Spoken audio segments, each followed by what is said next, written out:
Welcome to We've Got Issues, Girl. We are a weekly podcast for women who are curious about politics. And we had some technical difficulties, so we're not live on our new YouTube channel, but we are live on Facebook right now. So hopefully there's some people going to tune in and chit chat with us as we get rolling. But my name is Carrie. And my name is Sky. And today we are joined by Caroline or Carly, you go by Miller, and Mary Cloud, opera singers.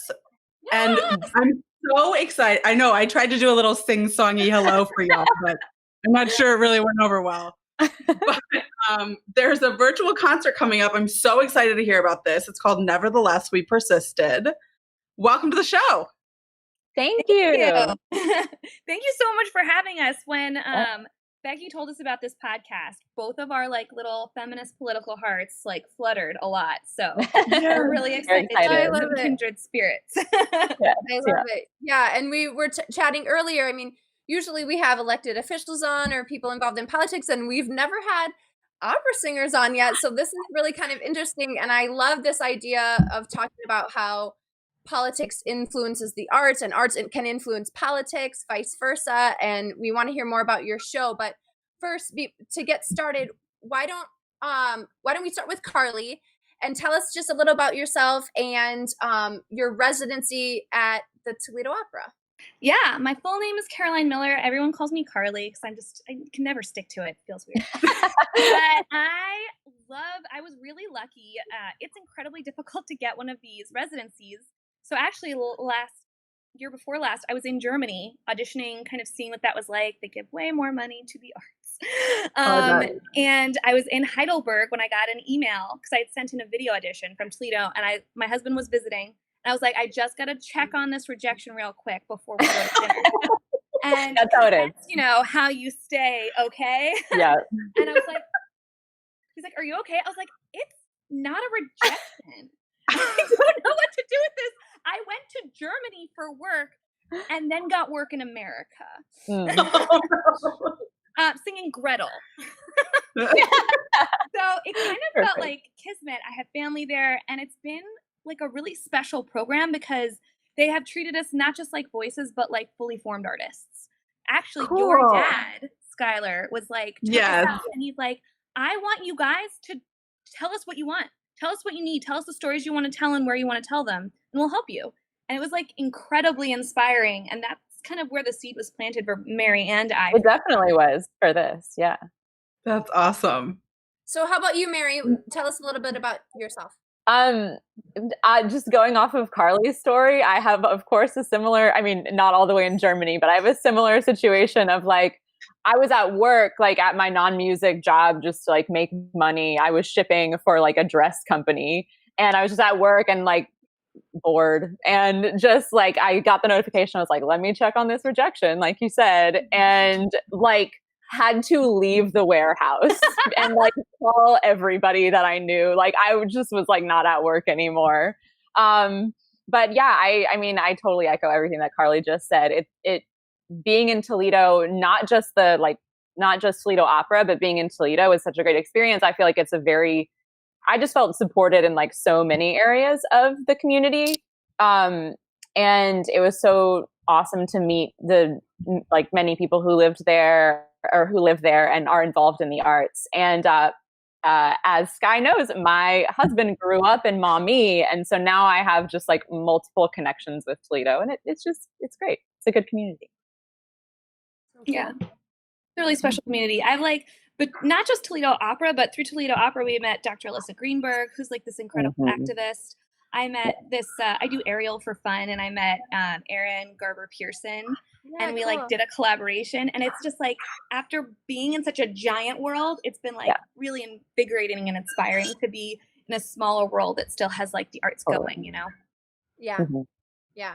So obviously this pandemic has changed a lot for all of us, but particularly for the arts and for live performances. So we're going to talk a little bit about your upcoming virtual performance, but what else has kind of changed for you guys, or what has been the most challenging as a live on stage performer I mean, what has been the most challenging?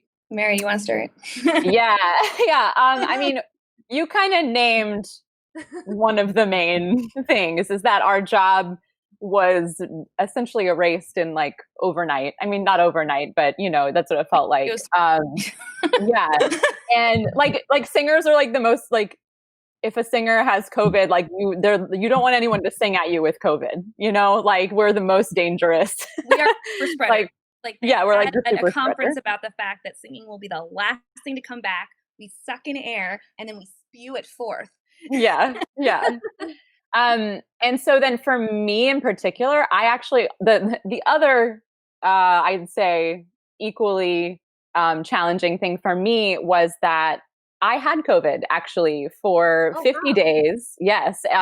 Not the 2 weeks that everyone will tell you about. There's actually many, many people who get even mild cases, but that lasts for a very long time.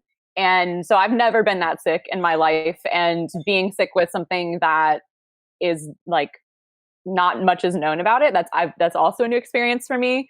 So everyone wear your masks and take care of each other, because nobody wants this. And we weren't sure that Mary could do this concert. Yeah, we almost had to like find another mezzo, because I had shortness of breath for like 50 days. I like did not know when it was going to stop. Yeah. And she would talk to me. Better now though?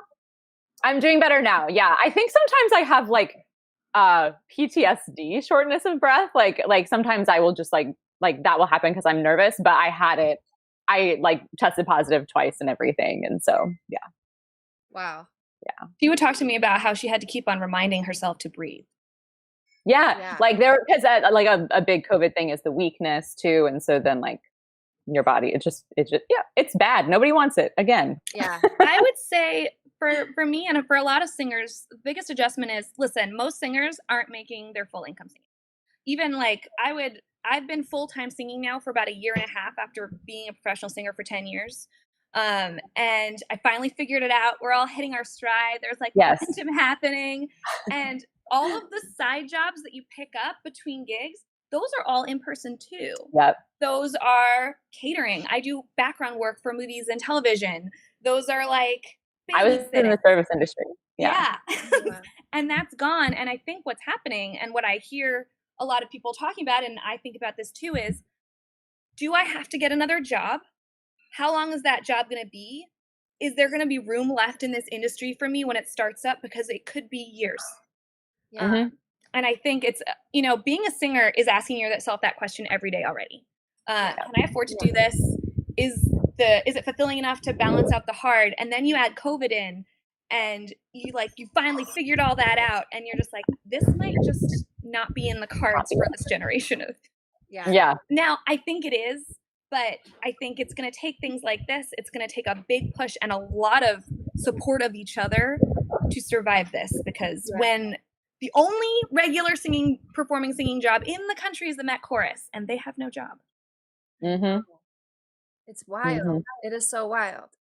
Yep. So opera is often seen as perhaps only for people of privilege, right? It's expensive to buy tickets. So, I mean, it's kind of, there's a stigma around opera that you have to be some wealthy white person in order to see the shows. And now that performances are going virtually, I think about this a lot with Hamilton, the movie being on, I know it's not opera, but it's a musical, but I love Hamilton. On Disney Plus, and so many people watched it because they're able to stream it now, where before they might not have been able to afford to go to a Broadway musical.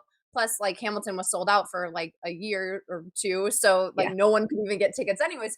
But I'm hearing and I see it on social media where people are like, wow, this is what a musical is. So this is what opera is. I would have never gotten the opportunity if it hadn't gone virtually. So tell us a little bit about how virtual performances are changing things for the audience too, and maybe making it a little more inclusive.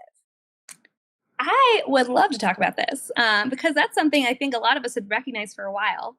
About 5 years ago, I started a nonprofit called the Pleiades Project, and our mission is to tell women's stories and to bring opera to a wider audience.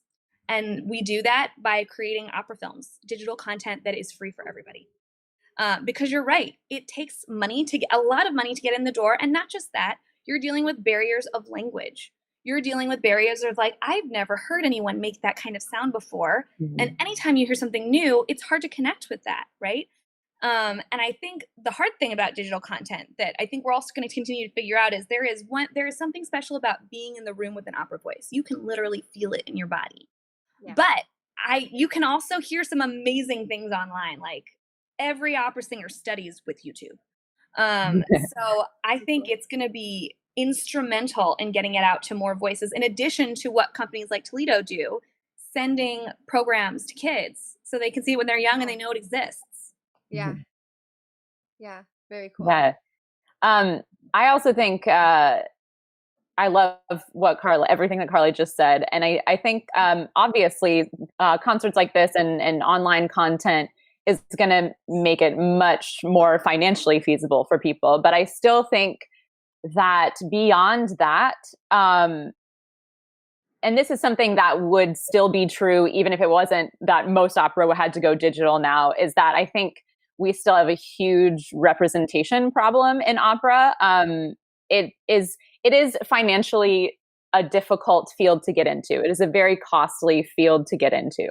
And so that, like, people without privilege, like it is almost sometimes like a non-starter. Like it just is impossible. And I think the only way that's going to change is to change the like entryway, like the gatekeepers, and then also to have people of color, Black people in all facets of opera, like on the boards, and women, of course, and women on the boards, conductors, singers, and lighting designers. Even further than that is once you have a job in opera, to pay singers a living wage, because we do not get. Yes. Which means that like I worked at Apple for 4 years before I gave up that job, and I had to turn down some jobs because I couldn't lose my Apple job. Yeah. And that happens to a ton of singers. Yeah. And that's not just opera companies.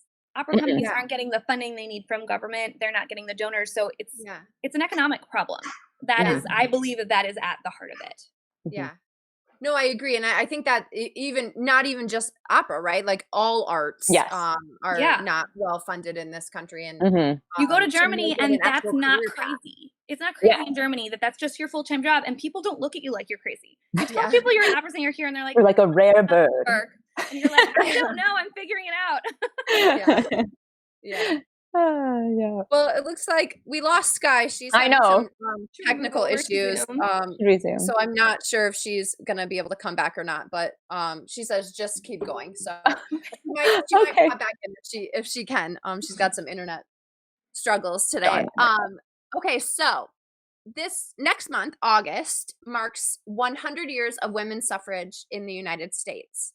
And so, but also, like, I don't want to go any further without identifying that 100 years ago, women who first got the right to vote were white women.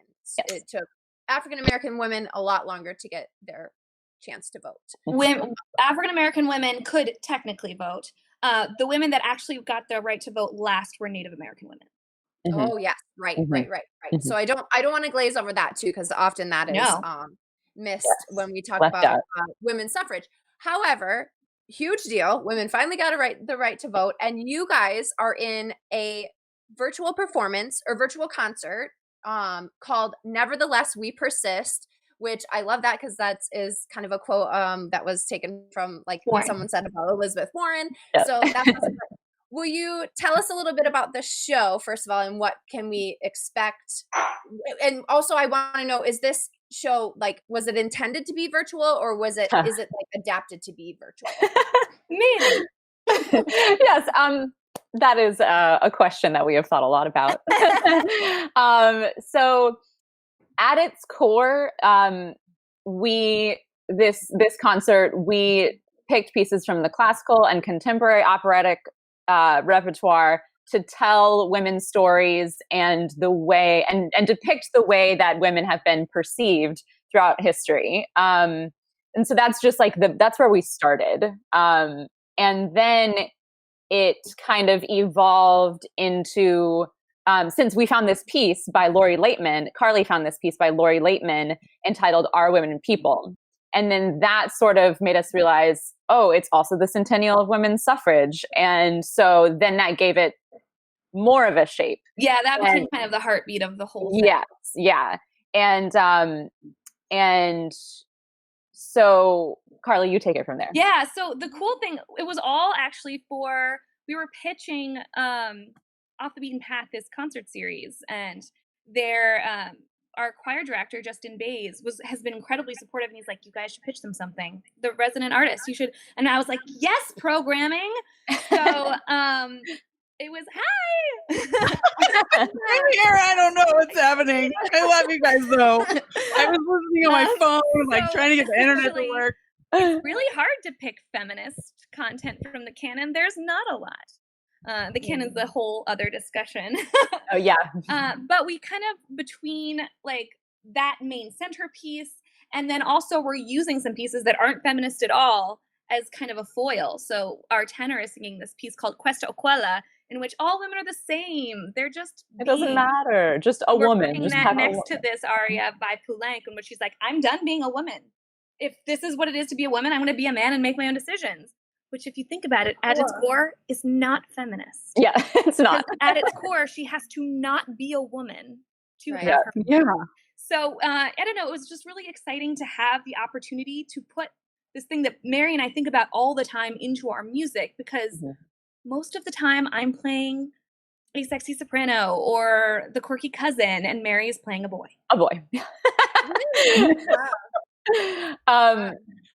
Yeah, and another thing that I think is interesting about, I've been reflecting about a lot about our program, is that I think just the way the program itself is kind of uncovers how much work opera still needs to do in telling women's stories. And it makes me excited to, like, for new composers and new librettists to continue writing women's stories. Yeah, the only piece that is at the center of what we wanted to do is the contemporary Lori Laitman piece. And you were right, by the way, Carrie. The women's suffrage movement is fascinating. It was 100 years long, and it sucked. It was like amazing and so upsetting. I'm writing a suffrage show for my nonprofit also, so I'm like deep in this, and cool. It is so upsetting.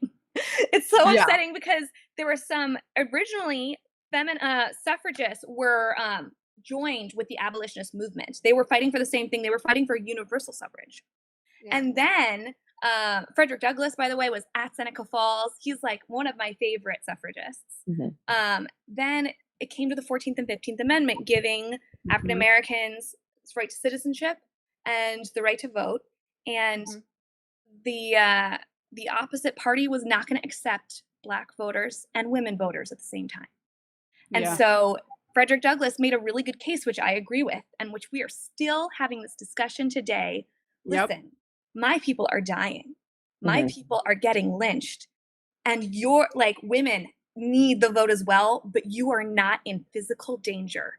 Just not. And actually, there's a big split in the suffrage movement. Elizabeth Cady Stanton and Susan B. Anthony were racist as fuck. And they were like, no, but we're educated. And Lucretia Mott went another direction. She's like, no, they're right. God, don't we see that like echoed in society today too? Yes, the absolutely. Center of this story. Yeah. And Sky's right. We do see parallels right now, because we're living through another civil rights movement, right, with the Black Lives Matter movement, and reading more about women's suffrage, but seeing the police brutality that's happening at this very day, and the protests, and even hearing people talk about the protesters saying things like, why are they protesting? Why are they looting? They're not going to get anything accomplished. It's like, hello, this is his. I had a family member ask me, what do the protesters want? A family member. I was like, I think they want to feel safe. Yeah. To live. Yeah. Basic human right. And I think as a ardent feminist and as a white woman, I think the priority has to be women of color. Absolutely. Because they are dealing with two things. And actually, I've done a ton of research on Black suffragists, as Mary has. Mhm. And it's really hard to find exciting rhetoric from Black suffragists. You know why? Because it was all co-opted. Not just Yeah. that, because they were busy. Like Ida B. Wells is a Black suffragist, but all of her most exciting speeches were about anti-lynching because that was the Mhm. priority, and it had to Yeah. be the priority for Black women. Mhm. Black Yeah. women organized mothers groups. They made sure that their communities had food and water and education. They were doing the on-the-ground, less exciting, less highfalutin work of making their society livable. And so when you do the research, it looks like they weren't there, but really they were doing the most important everyday work. Yeah. Right. Yeah. Yeah. Yeah. Wow. So what I was going to ask what you've done to prepare for this role, but it sounds like you've Ton of done research. a deep dive into Yeah. in their history And books. there's so much more to do. It's a 100-year movement. Yeah. And it's half the population. Like, just like all feminists at the Women's March, they're all there for different reasons. There's as many Yeah. different reasons. Like, women are not a monolith, as we know. Yes. Yeah. And Yeah. so they're all trying to get this thing passed for different reasons. And some of them are really racist, and some of them are not. And some of them are just Yeah. like trying to stay alive. And they got in each other's way a lot. Actually, if you haven't checked out Mrs. America, it just happened all over again. Yeah. Yeah. Yeah. No, I have. That's a great show. And that's I need that on my list for sure. Yeah. but that's right. Why the whole reason that Sky and I started this podcast too is because often when you hear of like women's rights or women's issues, your mind jumps straight to reproductive rights, right? Like it Yep. jumps straight to abortion. And it's like, no, women's rights are so much bigger than that, and women's issues are all issues. They're human And issues. Yeah. That's right. They're human And issues. everything is political in our lives. Yes. Opera's Yes. political. Access Opera's to the absolutely- opera is political. I Mhm. mean, Someone tell me what she said. Oh no. Sky says that everything is political, even opera is political. Opera's too. political. Yeah. So tell us more about, because this is not the first like political opera, obviously. Tell us more about like, I mean, I know this wasn't a question in advance, so if you're not prepared for this, Oh, you we hit can us. move on. But I Do think it. you guys are. Like the arts being political or the arts influencing politics in a way. I mean, people don't often think about this unless you have a career in the arts. I don't know if you often think about this. So tell us more about like politicizing the opera or opera influencing politics. I mean, I personally don't. I think like everything touches everything else. And so like you don't even have to try to politicize opera. Like an artist like making a piece of art and making a statement is going to be influenced by his or her surroundings. And so they are, even if they like consciously or unconsciously are going to be making some sort of political statement, because nothing is just like in a separate box from like politics and social issues. Listen, the artists tell stories. That's all we do. Yeah. We do it in lots of different ways, with lots of different words and sounds, but we tell stories, and the stories that we choose to tell matter. And essentially, also, opera's a super conservative art form for a lot of reasons. It is now. A lot of moving parts. It takes a lot of money. Who has a lot of money? Generally conservative people. So it's like turning a barge, right? It's going to take a really long time.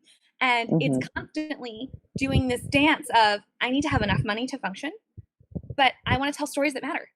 And I think a lot of companies are really handling this fairly well, but I think beyond, it's A, what stories do we choose to tell?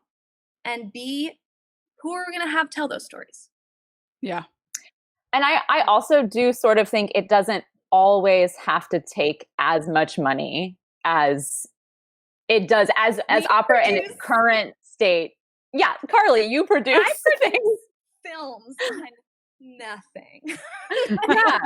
Now, granted, once you have people involved, like if you're paying an orchestra, if you're paying a chorus, there is just a bottom that's still pretty high there. Yeah. But there are a lot of great chamber operas out there. Mary, tell them about that piece that you are dying to do. Yes. So I'm dying to do it. If anyone's doing it, wants to hire me. It's projects. It's called As One. And it is about a transgender woman's life from, I believe, like 8 years old to like through her transition. And it is really beautiful. It's for chamber, ensemble, and then just a baritone and a mezzo soprano. And so like that could be produced for not nearly as much money as like a full scale opera with chorus. Sure. And it's an important story that really needs to be told in opera, that doesn't exist in opera before very recently. Yeah. There is incredible new opera being written. I think there's a canon problem in opera, and it's not just a problem. The canon is full of incredible music, right? And it's lasted because it's amazing, but it's by definition going to represent a time and a period that we've proceeded past. And there is a lot of people that want to reinvent the canon, and I think that there is value in that. I have these fights with my friend because she's just done. She's like, I just want new stories. And so that is another way that the opera is political, is like, is it worth doing these older works that patrons love and are super beautiful? And I think it is, but I just think they can't be the only thing you do. So you have companies like Toledo, I know Fort Worth does this, LA Opera, they'll do a mix of like, here's La Boheme, and it's amazing. And I was watching Turndo, the story to me, it's like a marriage story, and I wasn't expected to be moved, and it's amazing. I'm like, okay, I get it. But it can't be the only thing we do. And I do think we're starting to get the message there. Yeah. And Toledo did I Dream. What was that? 3 years ago, 2 years ago? And that was just so beautiful about the life of Dr. Martin Luther King. And then I feel like they started really honing in on this idea of helping make opera accessible in a way that is like learning with young people and bringing it to the community when they did Porgy and Bess a few years ago too. Yeah. Porgy and Bess and I Dream. Yeah, those were really good ones. And then this year was supposed to, because the Toledo Opera reached out to us a few months ago to do a podcast around the Scalia Ginsburg opera. This was my role.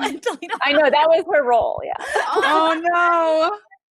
Oh gosh, that was something we were really excited for too, and of course everything had to be canceled because of COVID. But that would be, because that show was about like their unlikely friendship, right? Like I don't think people really know that they were friends actually off the court and bonded over opera, right? Like that's what they mostly had in common. So maybe. So wait, did Carly play RBG?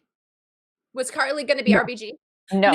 I was sorry. It was a dual program, so it was going to be Scalia Ginsburg and trial by jury, and I was in trouble. Oh, that's right. I was the plaintiff suing my husband for jilting me.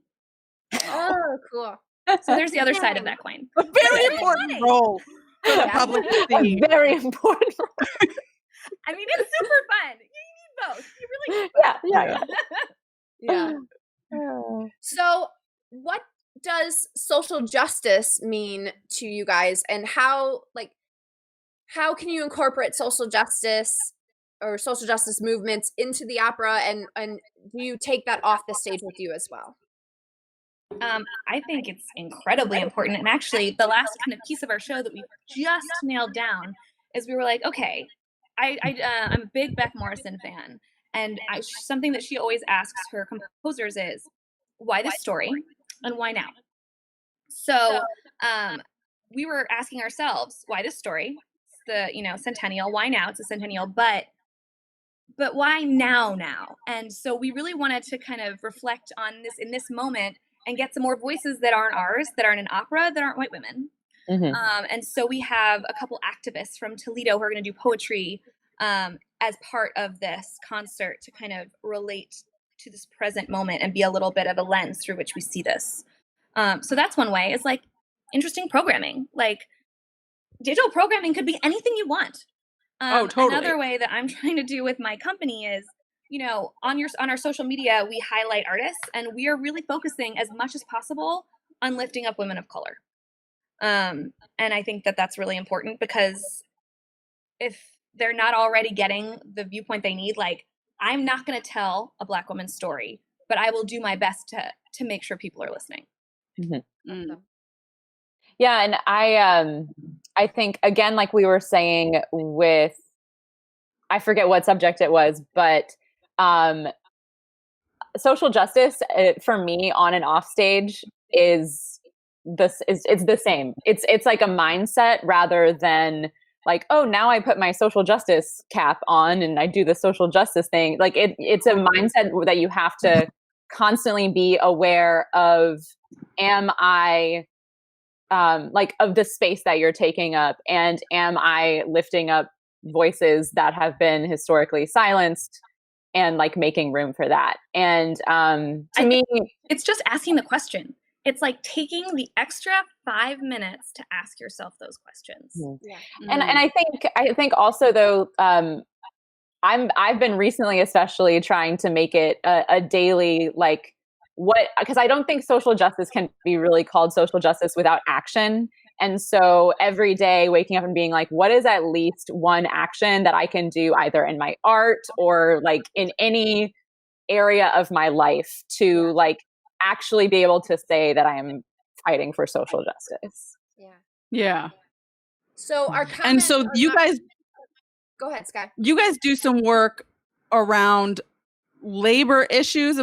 Maybe I'm hearing that totally wrong, but labor issues within like opera and people who are singing and acting and all of that kind of stuff. Do you guys do any work with labor issues around that? And I have not been like super involved. I want to get involved in that though, because that is that's a huge thing. Labor issues in the opera. I mean, they kind of touched on being paid like fair wages or a livable salary, but I have in my nonprofit, my goal is I get paid last. I have yet to be paid. My artists always get paid, and I'm not going to do a project unless I can afford to pay an artist. Now, I can't pay them what Arizona Opera is going to pay them, but I can pay them something fair for that. Their time is and singers employ pianists all the time. Yeah. So pianists regularly get paid. And I always make sure that's fair. But I don't know, just like speaking out when it comes up, like saying the true thing, which is, some people are embarrassed that like, no, I don't make a lot of money because money is connected with success. And if you're not making a lot of money, you must not be a successful opera singer. And I just think transparency is number one in a lot of this. Just being like, hey, this is what I'm making. Yeah. So the comments, for some reason, we can't see the comments on the side, but we have some people watching that I think you guys know. Suzanne Warwick is in the comments. And says, I can see. Oh, no, I don't see this. So Suzanne Rorick says, As One is on the list of future productions, which I don't know what that is. Tell me what As One is. That's what she was telling you about. That's the one about the transgender one. Cool. Oh, well, maybe you can come back for that then. Cool. Hey, Suzanne. And then Dave Beckwith is in the comments, and he says that opera connects old stories to today's stories, and that's what the Toledo Opera tries to do, is to make the connection between the old stories and the new stories. Absolutely. And then Dr. Alyssa Greenberg is watching, and she has a question for you guys. What does the opera field need to do to engage millennials and Gen Z with opera? What should regional opera companies like Toledo do to engage this new audience? I mean, I think, the pandemic could help, right? I think lean into digital content, lean into shorter form content. I think that it can't be overstated how important those school programs are, and they are already doing that, and a lot of companies are already doing that. But you're right, there's a gap between like younger kids and adults, and I think just meeting people where they are. Yeah, right. Definitely. I don't want to give this away, but I have a dream to make like a drunk opera series, like Drunk History. Like, the sky is the limit. There's so much incredible content that people want to click on right now. It is so easy to introduce like one of the coolest art forms in the world to that. Like it just makes everything more epic, opera, really. Yeah. And I also think, again, with your earlier question about how do you, like millennials are interested. I mean, everyone is interested in social justice, but like millennials and like young people are very, very interested in social justice, and especially in this moment. And to connect more things with social justice and increase representation of different types of people, I honestly think that will get younger people involved as well. Actually, if you want to see a great digital concert that's currently available, a friend of mine, Denisha, who's been our Ophélie, because we had a short film called Ophélie, she just did a concert with Arbeit Opera Theater. what is it? We Out. It's called We Out. It's based on Harriet Tubman, but it's all Black artists doing a lot of work by Black artists, poets, and composers. And you know what's amazing? You've heard some of the spirituals, but there's all this incredible music that's like so stunning that I have never heard before, and it is free right now. So like, there is a lot of. We'll get the link. We're gonna link to it. Yeah, we'll post that. Yeah. So before we go, we need to know where we can see Nevertheless We Persist and how we can tune into that and when it is. So give us your little pitch for Nevertheless We Persist. Yeah. Yes. So it will be released through St. Michael's in the Hills Episcopal Church, and it will be on their YouTube channel. And I'm assuming they will post the links to that on both their Instagram and Facebook. So you can follow them on those two channels. It's going to be in 3 episodes, and the first episode will be being released on August 12th. I got that all right, Carly? Yes, you did.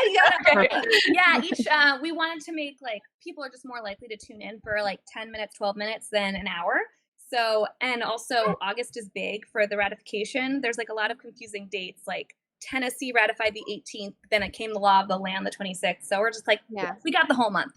Yeah. So yeah, it's going to be really fun. Awesome. Cool. Well, we're going to link to that show too, because I'm really interested in watching it because I think it's really cool, and it's a great way to kind of celebrate the 100 years of women having the right to vote, and it's a new experience. I think hopefully for a lot of our listeners too to tune into opera to increase some viewership there. Oh, Sky, yeah. How can we connect with both of you individually and see what work you're continuing to do after this whole process? Yeah, where can we follow you? Carly? Well, you can go, my main output at this point is the Pleiades Project. So I will type it. Well, it's PLEIADES, the Pleiades Project, at the Pleiades Project, all those things. And I am at Miller Carly on Instagram. Okay. Cool. And I on Instagram am at Mira Clouds, but I think you can type Mary Cloud and you will find me as well. And then my website is marycloudmezzo.com. Cool. Awesome. Yeah. Well, thank you so much for joining us. This is a really cool episode, and we're excited to see your show on August 12th. I can't wait. And best of luck, too. Like, I hope you guys can get on the stage again soon. Thank you. Someday we're going to all figure it out together. Yeah. Thank you so much for having us. We were great. To be part of this. Thanks. So this has been a Girls Media production. We've got Issues Girl is a weekly podcast, so tune in next week for a brand new episode. Hopefully we'll be live again here. Our music today is by Breakmaster Cylinder, as always. And don't forget to check your voter registration because we're getting close to every single deadline. And also, if you are interested in being part of a kick-ass girl group online on Facebook, head to girlscommunity.com and get signed up with all of our other fellow podcast hosts like Girls and Atta Girl and Glow Girl.